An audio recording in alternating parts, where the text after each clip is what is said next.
Bienvenidos a todos y todas. Bueno, en el ciclo un docente, una obra, hoy nos va a estar presentando su trabajo Griselda Balián. Griselda es arquitecta por la Facultad de Arquitectura, Diseño y Urbanismo de la UBA desde el año 2009 y es docente en el equipo de representación arquitectónica en la Universidad de San Martín desde el 2018. También es profesora de Arquitectura 2 en Taller Nación, en FADU, en UBA, y desde bastante joven, desde que está estudiando, funda el estudio BAG, Buenos Aires Arquitectura Grupal, junto con Gabriel Monteleone y Gastón Noriega. El estudio es un estudio que desde la comprensión del valor del trabajo colectivo pretende generar un aporte a la disciplina, entendiendo la arquitectura como práctica y pensamiento crítico, proponiendo producir, cuestionar, investigar, ensayar e innovar. Ellos han realizado diversos proyectos institucionales de viviendas de investigación, instalaciones culturales, concursos, y han obtenido diversos premios y menciones, y también han sido invitados para dar conferencias y workshops en distintas facultades en el país y también afuera del país, y el año próximo van a estar participando en la Bienal de Arquitectura en Venecia, con una participación en esa edición. El espíritu del estudio es un espíritu grupal que permite trabajar en conjunto con otros arquitectos, con otros estudios, asociándose y realizando siempre trabajos experimentales como concursos, también charlas, debates, apostando siempre a construir y sistematizar la aplicación constante de un pensamiento crítico. Así que Griselda nos va a presentar un poco el desarrollo de su trabajo, los dejo con ella y le agradecemos mucho su participación hoy. Bueno,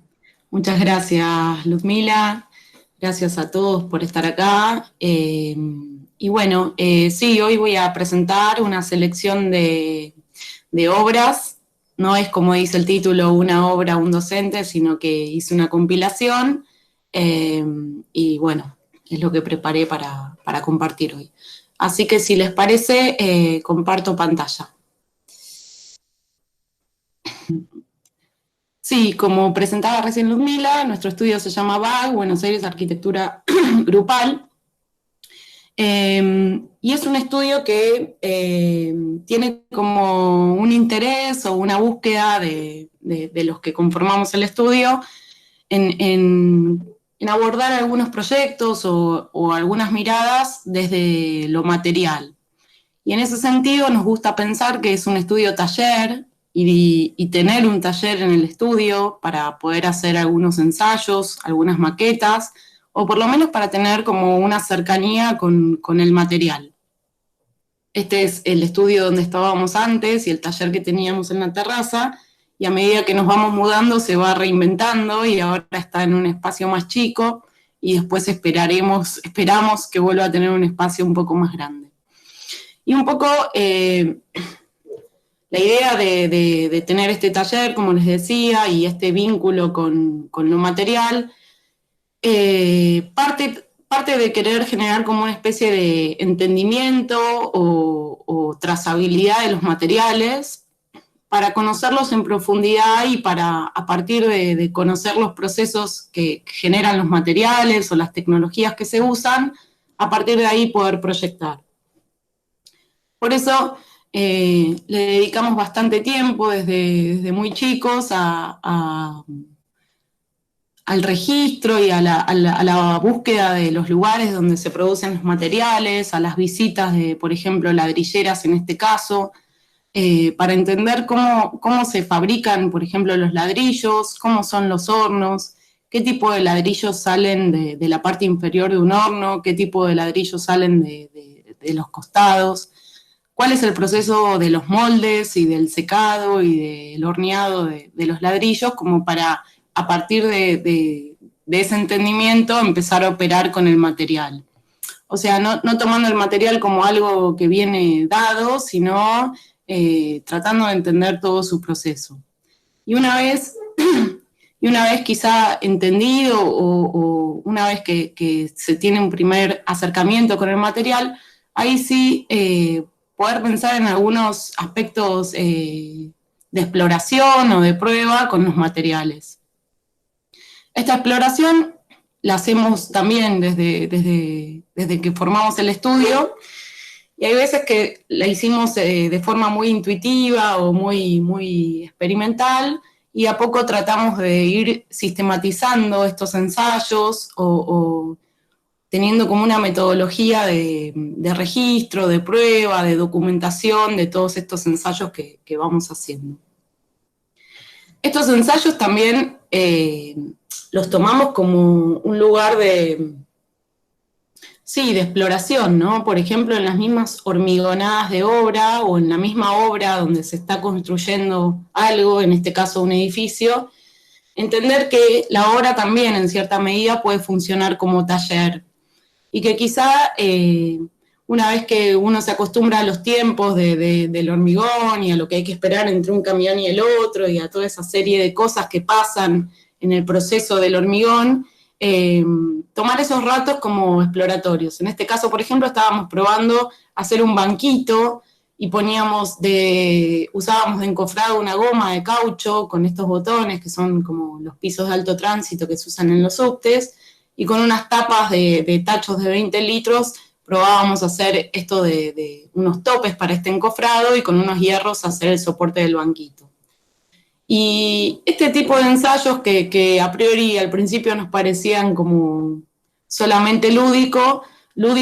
después nos terminaron de trazar una especie de intención y de búsqueda en todos los trabajos que fuimos haciendo. Y lo mismo también con esto de entender la obra o las hormigonadas como un espacio de prueba y de ensayo, nos surgió con diferentes materiales que encontramos en las obras, ¿no? Por ejemplo, los hierros y también las máquinas y las herramientas que se usan para operar estos materiales disponibles en las obras. Es decir, entender que a la obra pueden llegar barras de hierro que tienen 12 metros de largo, que hay una dobladora que permite el doblado en ciertos ángulos, que genera ciertas curvaturas al ser dobladas, que cada hierro tiene como una tolerancia a su doblado, y a partir de esas cualidades y de esos registros de cosas que le pasan a los materiales, empezar a tomarlos como insumos de proyecto y como pruebas para empezar a generar, sí, ensayos y experimentos y situaciones. Bueno, entonces me gustaría empezar con esta casa, que es una casa que está a las afueras de La Plata, la casa Hugo, y corresponde a un momento en donde, se construía mucho con créditos Procrear. La casa, el propietario de esta casa tenía el terreno y era en un lugar que estaba nada consolidado, digamos, era un lugar totalmente verde, en donde no había vecinos ni había ningún tipo de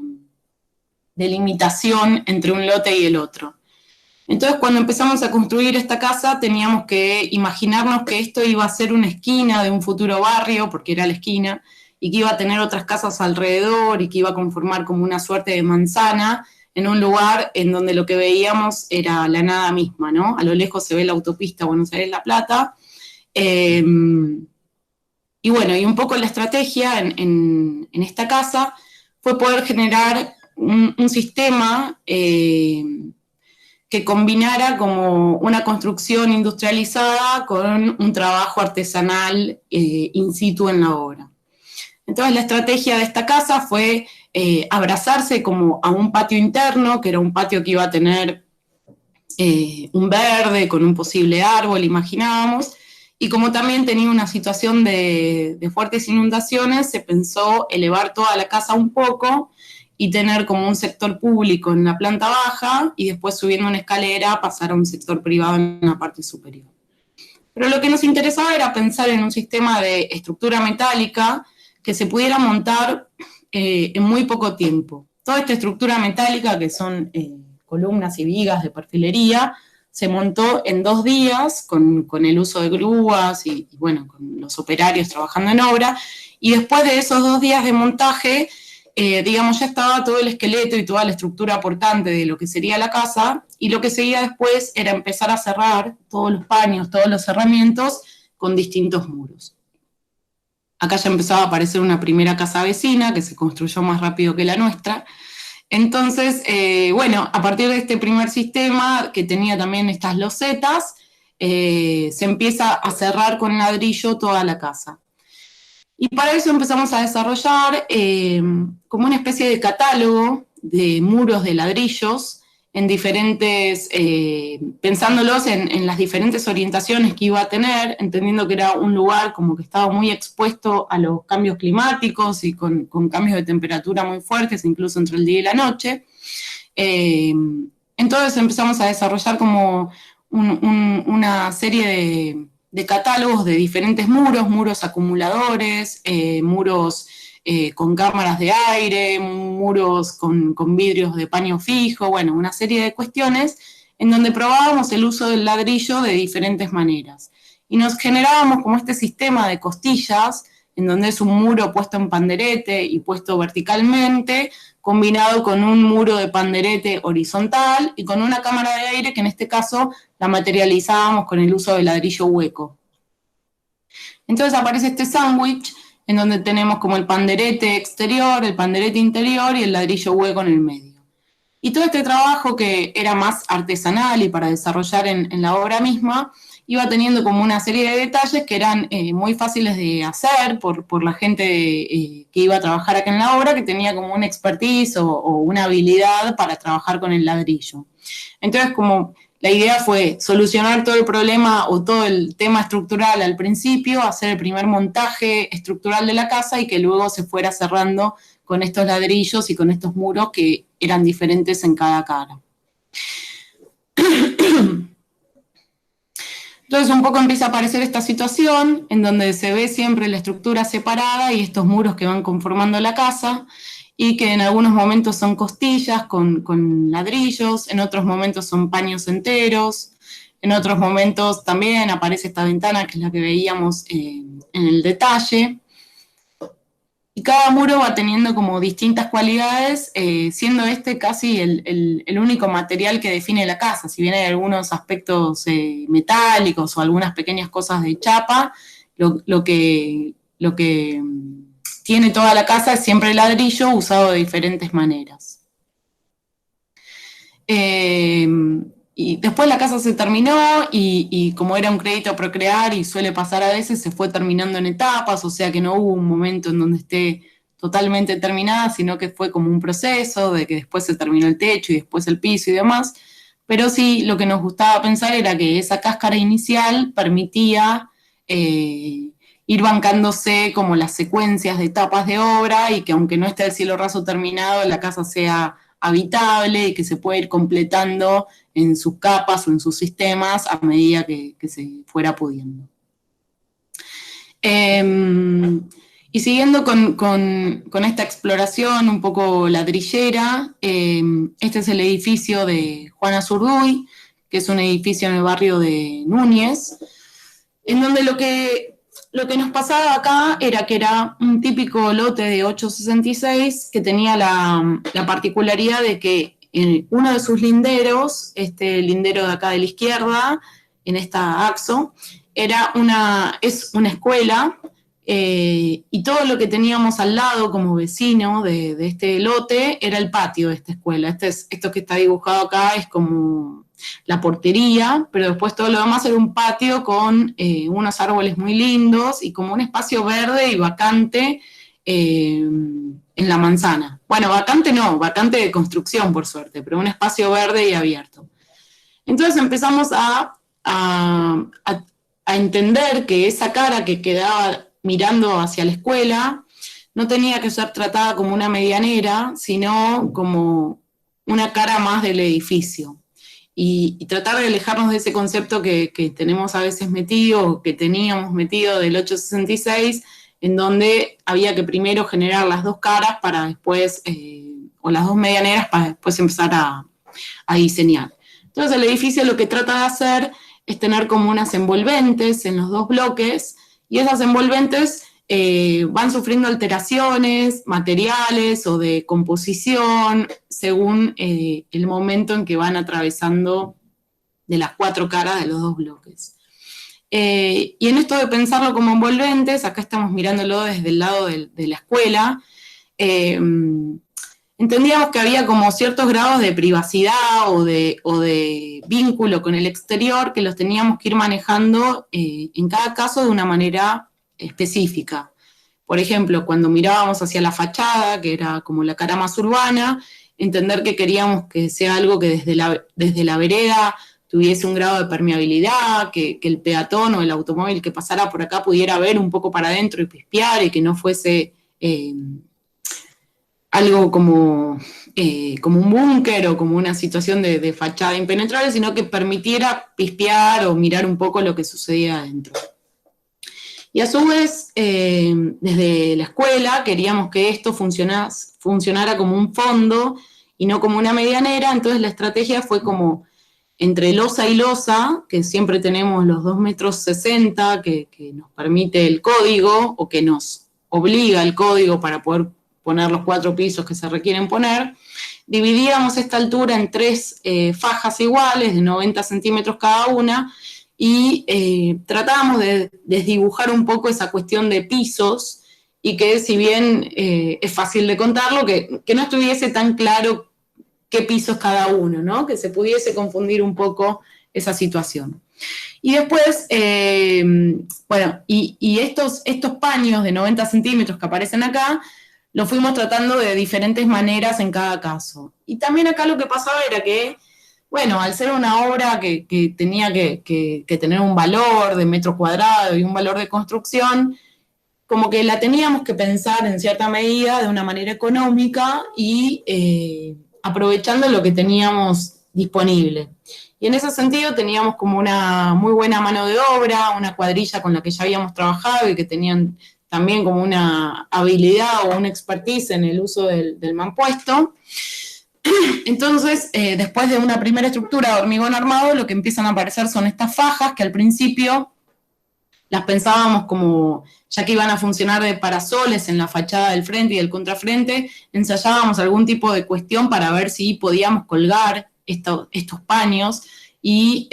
probábamos perforar los ladrillos y enhebrarles unas varillas roscadas de modo que no tuvieran junta y que estuviesen suspendidos o colgados de las losas,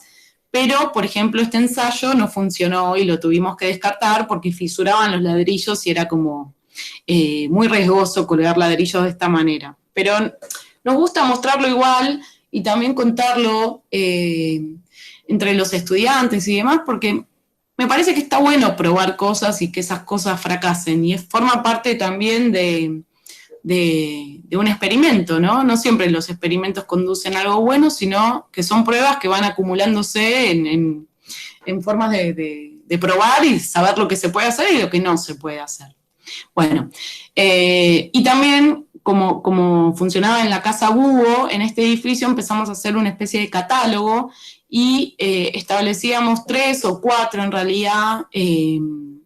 aparejos posibles en estas fajas. Entonces aparecía quizá el aparejo tradicional del ladrillo común, un sector cribado, y a veces aparecía este ladrillo puesto de tizón que le hacía como el juego o el invertido al ladrillo cribado. Entonces, donde el cribado tenía un agujero, un vacío, en este muro aparecía un ladrillo puesto de punta. Y esto nos gustaba especialmente, este tipo de cribas o de muros, para el caso de la escuela, para que no tuviese como la monotonía del ladrillo común, sino que tuviese algún juego. Y a partir de aquí empiezan como estas pruebas de cómo colgar los ladrillos y de cómo hacer los aparejos, que muchas veces fueron resueltas en la misma obra. No es que todo esto estuvo documentado perfectamente, sino que en la medida que se empezó a hacer y se empezó a determinar cuánto era el mínimo de junta que podíamos usar o qué separación dar para que las juntas nos dieran esto de las fajas de los 90 centímetros y demás, se terminaron conformando estos muros o estas pruebas con los mismos albaniles en la obra.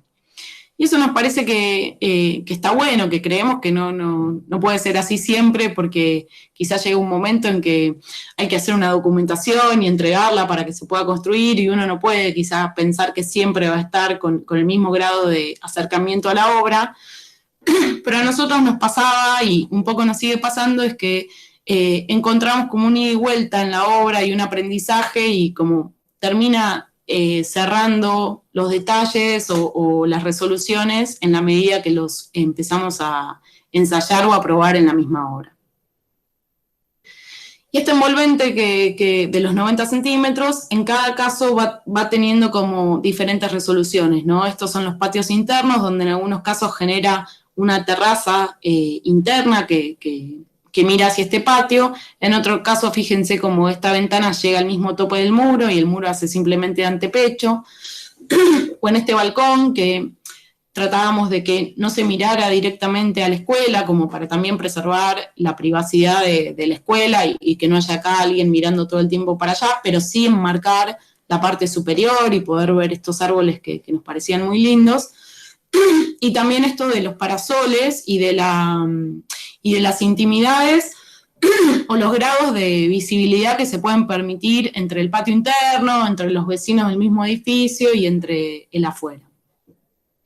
Bueno, esto es un poco la fachada en donde se empiezan a ver estos juegos. El edificio tiene la particularidad de que tiene el primero y el tercer piso iguales, que son 2 departamentos por piso, pero en el segundo y el cuarto la tipología es diferente y es una tipología que ocupa toda la unidad, todo el piso. Entonces eso nos permitía también que acá, por ejemplo, no haya un balcón al que salís y pisás, sino que tuviese un aire, y esto permitía que hubieran dobles alturas y este tipo de cuestiones que empiezan a aparecer en la fachada.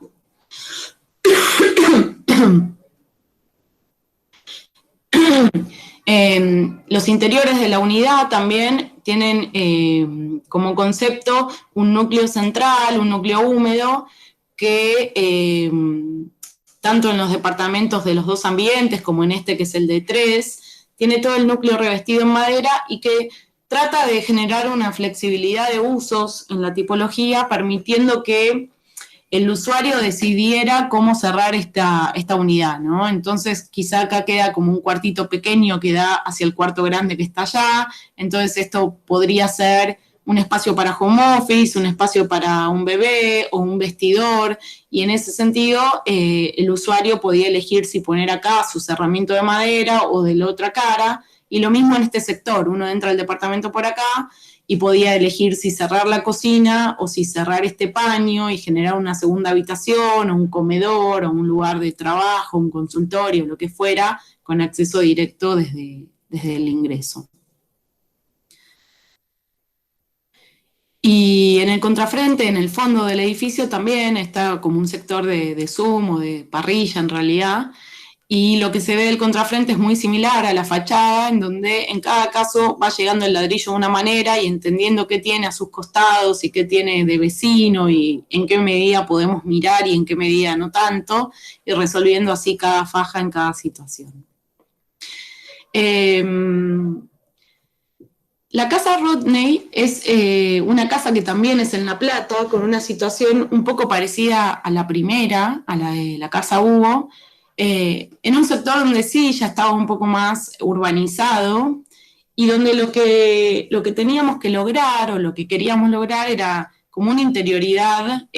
propia de esta casa que abrazara un espacio íntimo adentro de la casa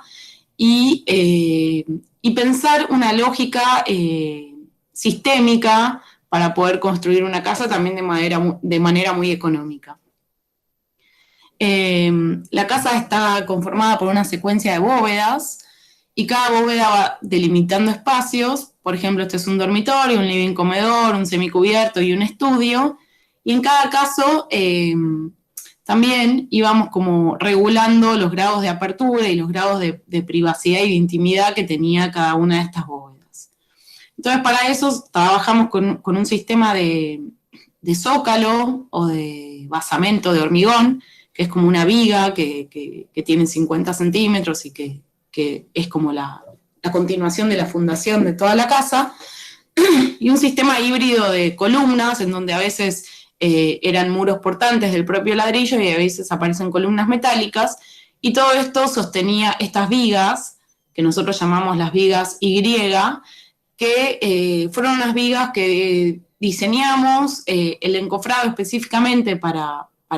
esta casa, con la vocación de que pudieran soportar la curvatura del techo, ¿no? Del techo abovedado. Entonces lo único que es de hormigón son estas vigas Y, que después soportan una cabreada, o sea, una estructura metálica curvada, que tiene abajo un fenólico muy finito, un enchapado en madera que hace las veces de cielo raso, y por encima una chapa cilindrada, una chapa canalada cilindrada que hace de cubierta. Entonces todo el agua que se va acumulando por estas bóvedas iba a caer en estas vigas Y, por lo cual además de pensar la viga y su encofrado, teníamos que tener en cuenta la pendiente que tenía que tener cada una de estas vigas. Entonces, un poco esta foto de acá son los encofrados de estas Y, que están un poco desordenados, pero se pueden componer fácilmente. Entonces, cada Y tenía 2 encofrados de cada lado que iban poniéndose como costillas. Y a su vez, al momento de llenar la viga con hormigón, se le iba dando una pendiente para que pudiera desaguar el agua. Acá está un poco despiezado este sistema de las vigas de hormigón, el enchapado de madera, las cabreadas metálicas, las clavaderas y el techo de chapa.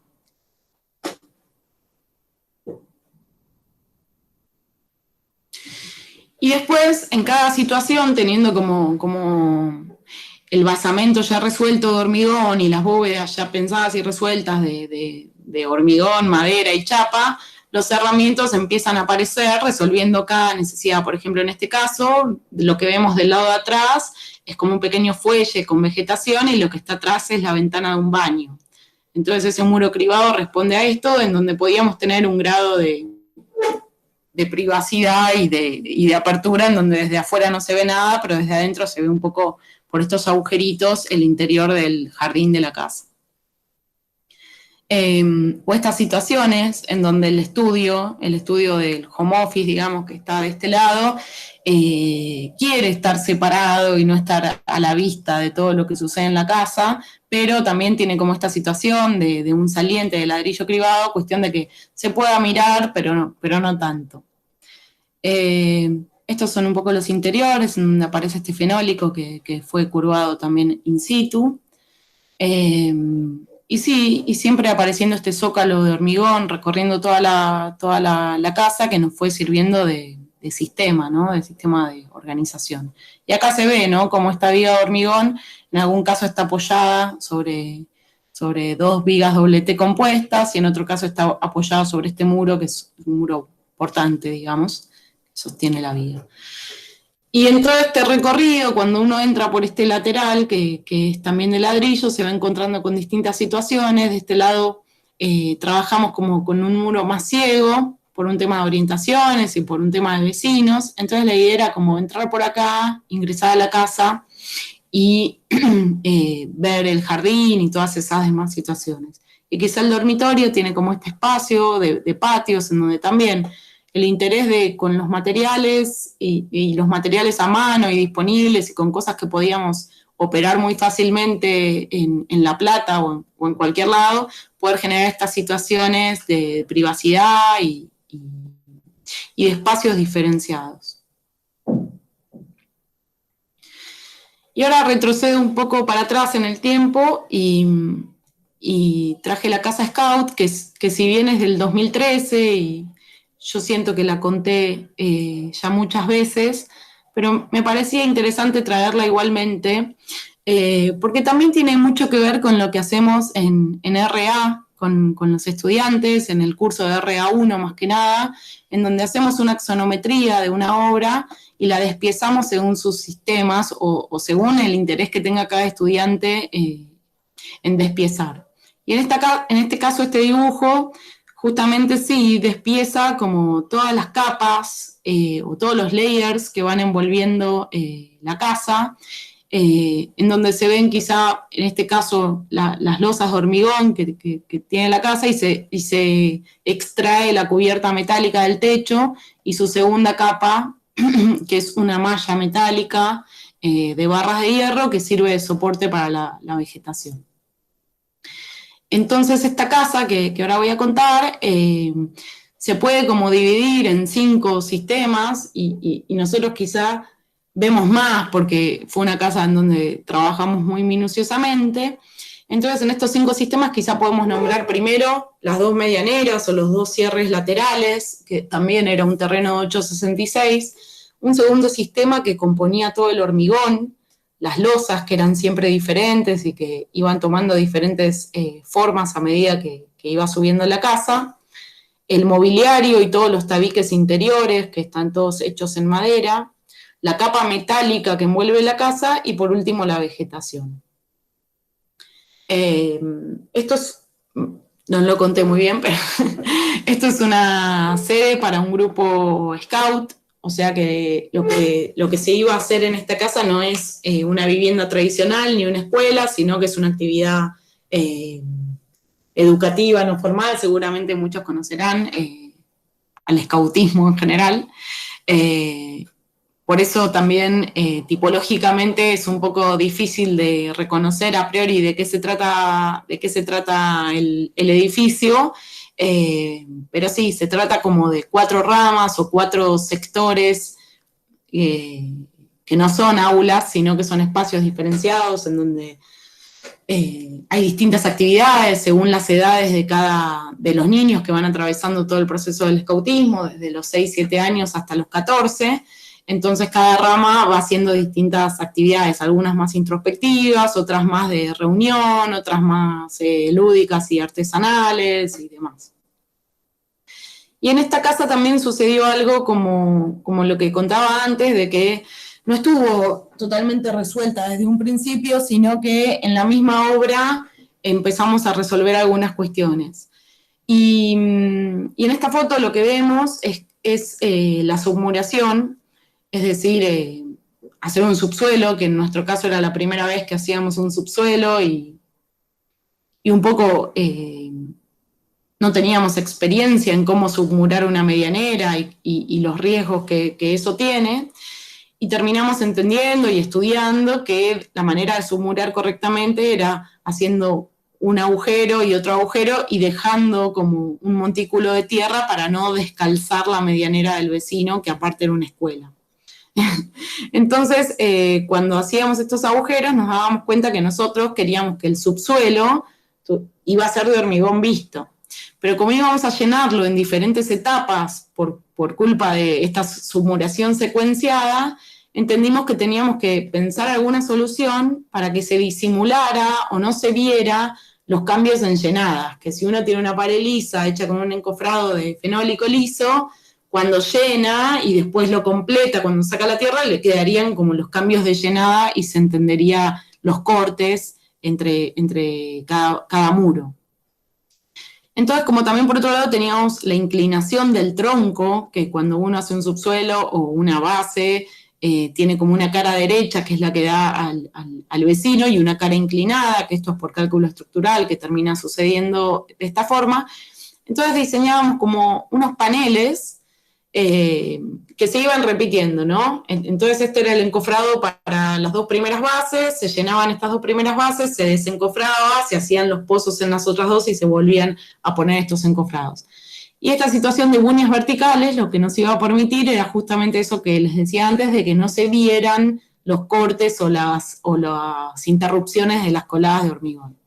Y aparte, como estábamos muy emocionados, aparecían estas tablitas que se ven acá, que quizá ahora a la distancia las veo un poco sobrecargadas, pero en ese momento nos gustaba mucho.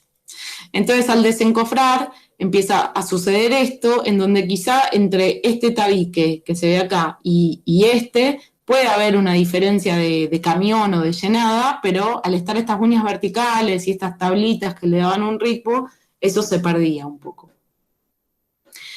Otro sistema de esta casa son los límites. En todos los límites de las losas, queríamos que hubiera siempre un cantero, porque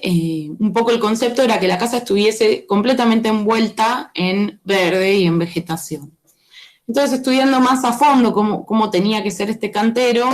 Bueno, empezamos a ver que acá teníamos una losa de 22 centímetros, que era con una doble armadura, pero que aprovechando que este cantero estaba con una viga, podíamos hacer una losa un poco más chiquita, de 9 centímetros en vez de 22, y ganar más espacio para toda la tierra y para todo el drenaje de agua que necesitábamos para estos canteros. Y también en este momento empezar a entender que del lado de adentro, este es el interior de la casa, este es el exterior, que del lado de adentro de la casa queríamos que aparecieran el sistema de los radiadores y que estos radiadores necesitaban tomar aire por abajo y expulsar el aire caliente para arriba y que esa cortina de aire caliente que queríamos generar teníamos que hacer como unas perforaciones en la losa. Entonces todo este dibujo que necesitábamos resolver y entender antes de construirlo termina termina sucediendo después en obra y haciéndonos entender un montón de cuestiones previas a las hormigonadas, por supuesto, y a la realización. Acá lo que se ve un poco son estos cuadraditos que están acá, son los canteros que veíamos recién en grande, y un poco estos canteros eran muy necesarios en la casa porque forman parte de la estrategia de asoleamiento, ¿no? Queríamos que estos canteros en verano tuviesen como una vegetación muy tupida, de manera que frenara la incidencia solar, y en invierno que las hojas cayeran, de manera que pudiese entrar el sol. Y como les decía antes, como acá no tenemos una situación de privacidad total, porque esto no es una vivienda en donde duerme alguien o alguien se está cambiando, ni nada de eso, sino que es siempre una actividad un poco, sí, de recreación o de aprendizaje, no era necesario que tengamos cortinas o persianas o postigones, sino que con la misma vegetación podíamos regular estos filtros o estas miradas hacia el afuera. Por eso esto se logra con un mix de plantas, algunas perennes, algunas caducifolias, haciendo que en invierno queden algunas de estas plantitas y que en verano esté totalmente tupido.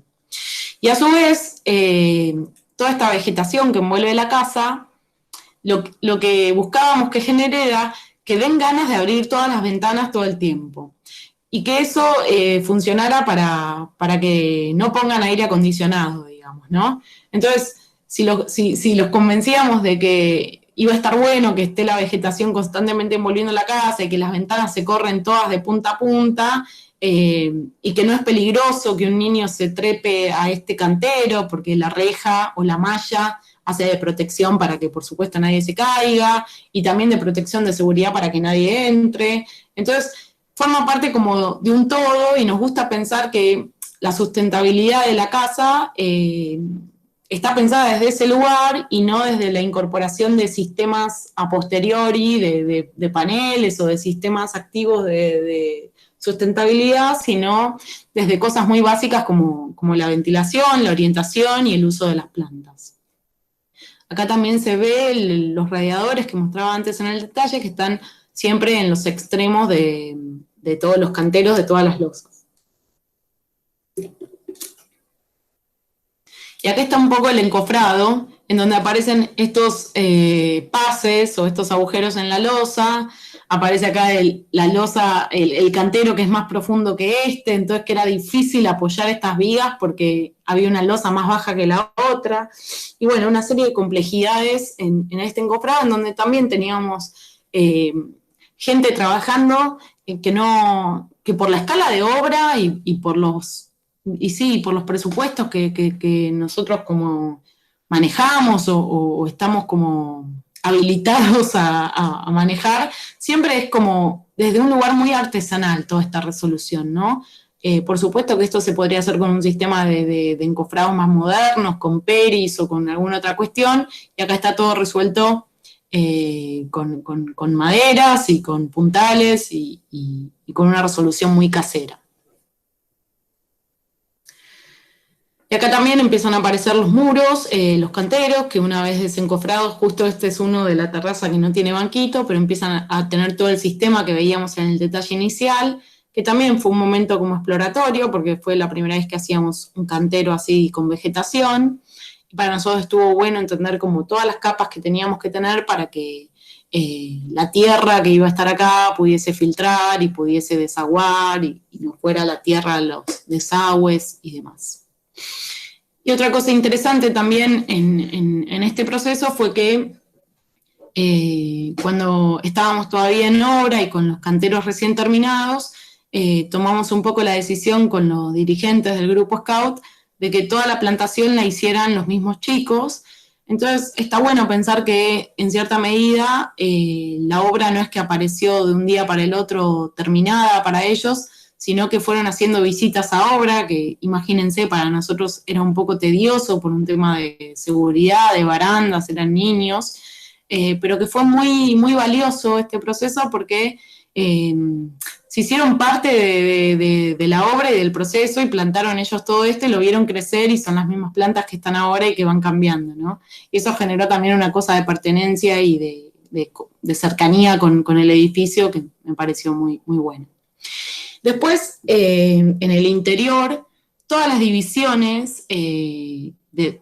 interior de la casa están hechas en tabiquería de madera. O sea que acá aparece como un segundo sistema o un tercer sistema de mobiliarios en donde nosotros nos poníamos como una serie de reglas o de pautas para hacer estos paneles. Esto está muy inspirado en el Modulor de Le Corbusier, entonces donde mirábamos como todo esto y empezamos a dibujar en CAD pruebas y pruebas de combinaciones, de equilibrio, en donde en nuestro sistema interno el hatch rayado representaba el rehundido, el hatch negro representaba el vidrio, bueno, y una serie de reglas propias que no vienen al caso, y siempre lo que queríamos era que los muebles y los tabiques estén ortogonales, o sea, que nunca doblen.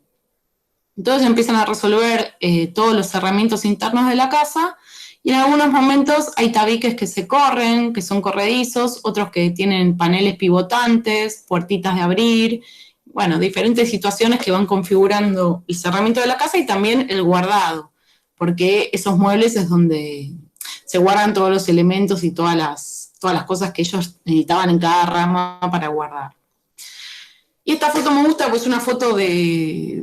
súper de obra, en donde están pasando un montón de cosas al mismo tiempo, y en realidad lo único que falta acá para delimitar los espacios son estos muebles, pero que ya no iba a haber más ningún tipo de pared acá, es como que empezaba una fase de la obra que era más seca. Ya lo húmedo, si bien faltaba que terminen de colocar este piso acá, lo húmedo estaba terminando y todo lo que seguía era trabajo en seco. Y quizá lo que nos costaba también con los scouts o con los dirigentes era que entiendan los límites, ¿no? Porque nos preguntaban, bueno, pero acá va a haber una pared, acá va a haber una baranda, como que no terminaban de configurar o de entender cómo iba a ser el cerramiento del espacio. Estas son algunas fotos de la obra terminada, en donde se ven estos tabiques. Por ejemplo, que en el hormigón tiene unas guías y que permite que se corra todo el panel contra un costado, se desplace para acá, haciendo que este grupo, que es el de los más chiquitos, tenga un momento de privacidad total cerrando este panel, o al abrirlo que pueda expandirse hacia este lugar y tener como una actividad más conjunta. Esto es en la planta de arriba, en donde el techo es inclinado, entonces hay una situación de balconeo desde estas barandas hasta este lugar. Y como último sistema, quizá lo que aparece es la malla metálica, que también, como mostraba al principio, como en esta cuestión de tomar los hierros o tomar las cosas que vemos en la obra como insumo. Bueno, en esta reja dimos como muchísimas vueltas hasta que llegamos a esta resolución. Quizá lo que necesitábamos era una malla que fuera permeable, que permitiera crecer las plantas, y pensábamos como en resoluciones tecnológicas diferentes, mirábamos pieles de otros países, pieles un poco más tecnológicas, envolventes, y todo era carísimo y importado y imposible de resolver. Y lo que terminamos haciendo fue un poco casual y un poco por estar explorando o jugando en la obra, y lo que hicimos fue con unos hierros que justo nos habían también sobrado por un poco de inexperiencia en los cómputos, empezamos a probar con la misma dobladora que se usa para doblar las vigas, hacer siempre el mismo zigzag. o sea que esto es siempre con el mismo ángulo. Y aprovechamos con unos amigos que tenemos, que son arquitectos también de la FADU y herreros, y nos tomamos como una jornada de prueba y de ver qué ángulo venía bien, qué separación, cómo hacer un sistema de soporte para que siempre fuese igual, un dispositivo para que siempre quedara pareja la soldadura y la profundidad de esta malla. Después llevamos una de estas pruebas a la obra para ver cómo repercutía en las paredes, entonces la probábamos en distintas caras de la casa para ver cómo entraba la luz y qué efectos producía en las paredes, y después finalmente entender cómo construimos acá, ¿no? Tenemos que entender que el panel que hacíamos tenía que entrar en un camión, y que tenía que ser un camión que fuese un flete común y corriente, digamos, no un semi, y que fuese lo más grande posible para que fuese más fácil montar en obra, pero que entrara acá. Y que también tuviese la altura necesaria para poder hacer unos injertos en las vigas de hormigón y poder soldarla entre viga y viga. Bueno, de todas esas cuestiones sale el módulo de esta malla, y acá está como montada por primera vez en la obra y aparece este enjambre que empieza a generarnos a nosotros mismos, por supuesto, sorpresas por todas las paredes, porque el ingreso de luz en los distintos horarios va provocando como filtros y luces diferentes en todas las caras. Y acá ya es una foto con la vegetación crecida, y este es el único sector en donde queda como más al descubierto, que es una terracita de arriba de todo, y me parecía como muy lindo todas las cosas diferentes que van pasando que uno no se las imagina y que son muy difíciles también de dibujar. Entonces pensaba en cuánto uno puede prediseñar antes y cuánto necesita de un modelo, de una maqueta, y hay veces cuánto necesita directamente de un ensayo uno en uno. Como estas cosas de acá también, que son resoluciones que terminaron siendo también en obra, ¿no? Esta baranda no estuvo dibujada nunca, estos dibujos son posteriores,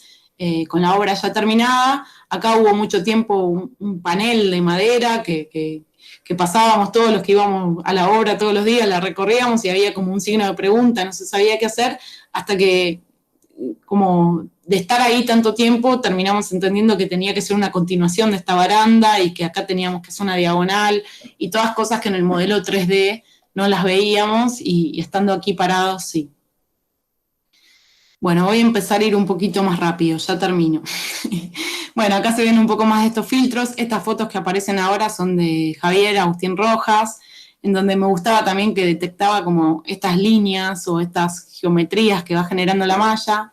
También registraba el invertido que hace el portón de la planta baja, que con la misma modulación de la malla hace estos agujeritos en una chapa, permitiendo que en la planta baja se pueda cerrar todo este portón y que corre el aire acá adentro también con este portón que se cierra con llave, y que estas puertas de vidrio se pueden abrir completamente y el lugar puede estar ventilado. Y pensaba también en el trabajo que hacemos en representación, en RA, en donde hacemos el ingreso de la luz, y miren la cantidad de reflejos inesperados que si uno se los quiere poner a calcular o a dibujar, es realmente difícil. Bueno, acá los chicos jugando, usando la casa con distintas propuestas, fachada, unas fotos del contrafrente. Bueno, y esta foto que me gusta porque tiene toda esta vegetación que fue creciendo y permaneciendo la más fuerte, porque en realidad es un cantero que tiene muy poco mantenimiento, no va ningún jardinero a cuidarlo, sino que los chicos lo riegan, hay un sistema de riego y es medio aleatorio, cuando alguien tiene ganas le pega una podada, pero no tiene un mantenimiento este cantero. Y esta foto que elegí para la presentación de esta charla, en donde se ven un poco condensados todos los sistemas, ¿no? El sistema de la malla metálica, de la vegetación, del hormigón, de la carpintería de madera y de los tabiques de cerramiento de cada espacio. Bueno, y por último, quería mostrarles muy rápidamente la obra de Araos 967, que es un edificio parecido a uno de los primeros que mostré, de Juana Zurduy, en donde también estamos interesados y seguimos interesados en la condición material y en de qué manera se pueden construir las cosas, pero quizá en este edificio con un grado de tranquilidad o de madurez diferente a los primeros, que estábamos como demasiado emocionados. Y aparte, en cierta medida, este edificio correspondía a una despedida del R2B1, que no sé si los estudiantes que están acá saben bien o si lo van a estudiar, pero que era una zonificación que permitía este tipo de edificios más bajos, más aireados, con más patios, y esto es una edición que hizo la revista Plot, en donde le hacía como un homenaje a esta zonificación que fue muy, muy querida. Y acá está el edificio de Arauz y acá está el edificio de Ludmila Kripa, quien me ha presentado, de Alonso Kripa, que bueno, de alguna manera despedían el R2B1. Y acá también la estrategia, digamos, material digamos, sí, lo que tratamos de hacer fue pensar, bueno, además de este sistema de losas de hormigón que siempre hacemos y que es lo que configura la estructura, esta vez pensar en un grado de prefabricación de estos módulos de cerramiento. Entonces, en este caso, cada módulo que vemos acá, o sea, cada cuadrante de estos que voy marcando es un departamento. Entonces, lo que imaginábamos era poder poder hacer esta estructura de hormigón armado de manera tradicional y después buscar una fábrica de ventanas que pudiera armar todo este frame, todo este cuadrado entero, y quizá imaginarnos que venía y se ponía como muy fácilmente con una grúa. Por supuesto que no fue con una grúa, que se montó, se hizo, se colocó de la manera más local posible, pero está bueno entender que esto es todo como una chapa plegada con un marco, está hecho todo por una fábrica que queda muy cerca de la Facu, en San Martín, y que es todo con las proporciones que el plegado y que la industria nacional nos permite hacer, entendiendo que las ventanas, si les queremos dar más de 220, ya las plegadoras y las chapas que usamos no se bancan tanta altura, que eso te obliga a tener otro vidrio, entonces que te conviene tener este paño fijo acá, porque si no la relación de costos se va muy alta. O acá que aparecen estos parantes, en donde sí puede llegar hasta el techo, pero parando por la mitad, bueno, y todas estas cuestiones. Y del lado de adentro aparece esta chapa plegada. También esta fábrica de carpinterías nos entregaba como todo este dispositivo que también incluía la baranda, la chapa y demás. Y después del lado de afuera se colocaban los ladrillos. Y lo mismo pasaba con las caras internas que dan a los patios internos del edificio. Y lo que empezó a suceder acá es que al ser todos monoambientes, hacia el patio interno queríamos que todos tengan también ventilación cruzada, entonces establecimos como unas ventanas en las cocinas y dudábamos si estaba bien o no esas ventanas tan altas y tan abiertas porque eran como corredizas, pero terminamos decidiendo que sí, y quizá un poco eso terminó generando como una situación de saludo o de comunidad entre vecinos, en donde hay muchos que les gusta dejar completamente abierta la puerta-ventana de la cocina y se saludan en la medida que van subiendo y pasando, ¿no? Como una cosa de vecindario. Y quizá también estos accesos, en donde es simplemente un acceso, pero con pequeños gestos como poner un banquito o generar lo más ancho posible esta entrada, contenerla con vegetación, tratando de que se armen lugares de espera o lugares de encuentro adentro de los espacios comunes del edificio. Estas son las ventanas de las cocinas que les decía, entonces a medida que la gente va subiendo por esta escalera es como que se ve todo. Pero nosotros nos preguntábamos, bueno, el que quiera que ponga una cortina, pero nadie pone cortinas, están todos como bastante contentos mostrando su vida. Algunos sí, ¿no? Esta persona de acá tiene un estudio de escritura, de literatura, entonces sí la cerró, pero casi todos la mantienen abiertas. Y un poco quizá esta situación de comunidad que tiene el edificio y de que son todos monoambientes, es decir, que por lo general creo que en casi todos los casos vive una sola persona por unidad, terminó generándose, también un poco promovido quizá por nosotros, una cosa como de buena onda en el edificio, y a raíz de que teníamos en la planta baja un local que no cumplía con algunas cosas de tramiteríos que nos pedía la municipalidad y que estaba todo frenado, teníamos un local que estaba disponible. Entonces le pusimos de nombre Disponible, y haciendo un poco alusión a esta situación de obra en donde uno pinta con tiza, con polvo de tiza los vidrios para que nadie se los lleve puestos, jugábamos a pintar esta fachada y a escribir Disponible, y a proponer ese lugar vacante que no se podía vender, no se podía subdividir hasta tanto no estuviesen terminadas una serie de cuestiones. Dijimos, bueno, en vez de que esté vacío, propongámosle a amigos, colegas, arquitectos o a incluso gente del propio edificio que quiere exponer, tomar ese espacio para hacer una muestra. Entonces fueron todas muestras muy, muy fáciles de montar, que se montaban en un día. En este caso es una de Arturo Perusotti, que hizo una instalación lumínica en el local, en el de la planta baja. En este otro caso es Silvio Tinello, que es un diseñador industrial que vive en el 4º piso y que hizo una muestra de distintos polímeros y materiales que hace con biogeneración y cultivo de bacterias. Y en este último caso es una instalación que diseñó la gente de A77, que son también docentes acá en UNSAM, en donde justamente hacían como una crítica al nuevo código urbanístico y al nuevo código de edificación, y se metían a hablar de la plusvalía y de que iba a desaparecer el R2B1. Entonces,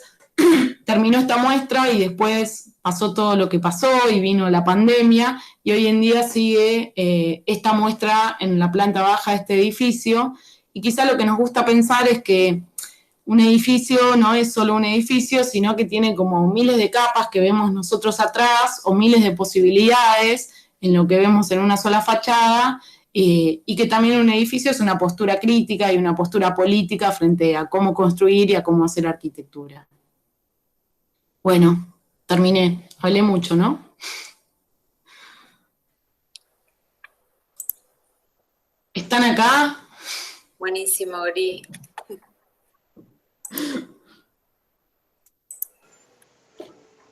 Quería hacer como un pequeño comentario de algo que venía pensando mientras presentabas el trabajo, Gri, que yo nos conocemos hace bastante y como que lo conozco el trabajo de ustedes como un poco como fue también progresando, evolucionando, cómo fueron también cambiando algunas formas de hacer por ahí durante los años, pero que hay algo como bastante constante que tiene que ver, por un lado, con este problema de entender a la obra también como un espacio de experimentación y como pensar cada problema que aparece como una posibilidad de pensar algo nuevo y no tanto como una obstrucción. Y por otro lado, esto que vos como contabas bastante claro en la Casa Scout, pero que creo que aparece en todas las obras, que tiene que ver con este problema de entender a las obras como sistemas superpuestos, ¿no? Como de problemas o capas de problemas superpuestos. Y pensaba si esas como dos cosas funcionaban de alguna manera como una estrategia para poder como organizar en el tiempo el proyecto, ¿no? Como dar, de qué manera podés hacer que la obra sea un espacio de experimentación cuando vos tenés que prever tantas cosas antes de arrancar la obra, y pensar si esos sistemas les permitían como dejar puertas abiertas o espacios vacantes para pensar más adelante, como para dilatar ese momento. Cómo funcionaba un poco como esas dos cosas entre poder experimentar y también poder como prever y tomar todas las decisiones para que eso no sea un fracaso, ¿no? Como en la obra. Sí, sí, sí. No, está re buena la pregunta y es como muy peligroso en alguna medida, porque hay veces que para dejarse esas puertas abiertas para después cambiar algunas cuestiones, manejas como un grado de ambigüedad o de flexibilidad muy grande y termina siendo perjudicial en algunos momentos, ¿no? Como, bueno, indeterminás o no tomás algunas decisiones para después decidirlo en obra. Hay como una cosa muy muy fina entre eso de no pasarse de vivo, creo yo, porque si no después hay cosas que terminan quedando indeterminadas y que termina siendo contraproducente. Por eso yo me lo imagino como, ¿vieron cuando uno renderiza, que empiezan a aparecer como, bueno, ahora se renderiza más rápido, es medio de viejo lo que estoy diciendo, pero empiezan a verse como los cuadraditos, ¿no? Y es un grado de blureo, y después se va como profundizando cada vez más. Y no es que puedo resolver, no sé, toda la malla metálica de la casa y después resolver el interior, sino que es como una cosa que van todas juntas y que se van resolviendo a medida que van sucediendo. Y que quizá en el momento que uno está tomando decisiones en obra, ya hay varias cosas como que resueltas. No es que es por sistema, sino que es por avance. No sé, pienso un poco en eso.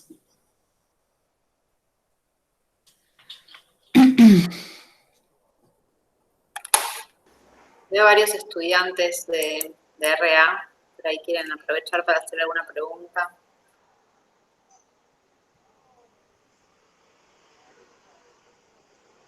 Sí, cuando preparaba la charla justo veía estas fotos del ingreso de la luz y pensaba en nuestro último trabajo y en los rebotes, ¿no?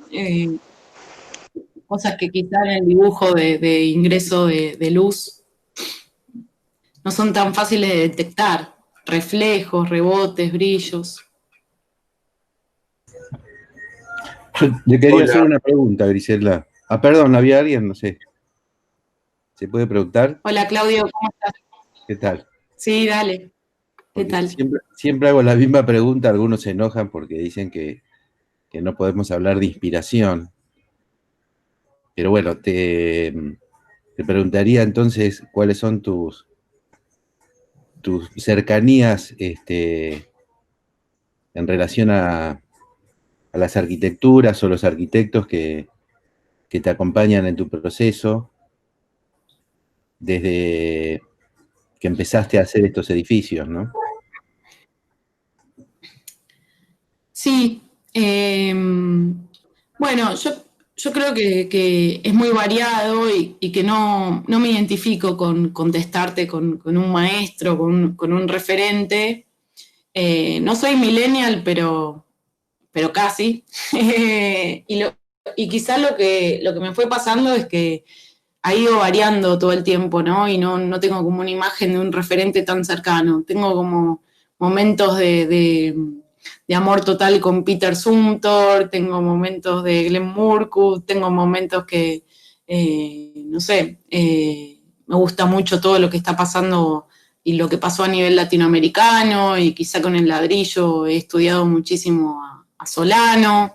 y al Rafa, pero sí,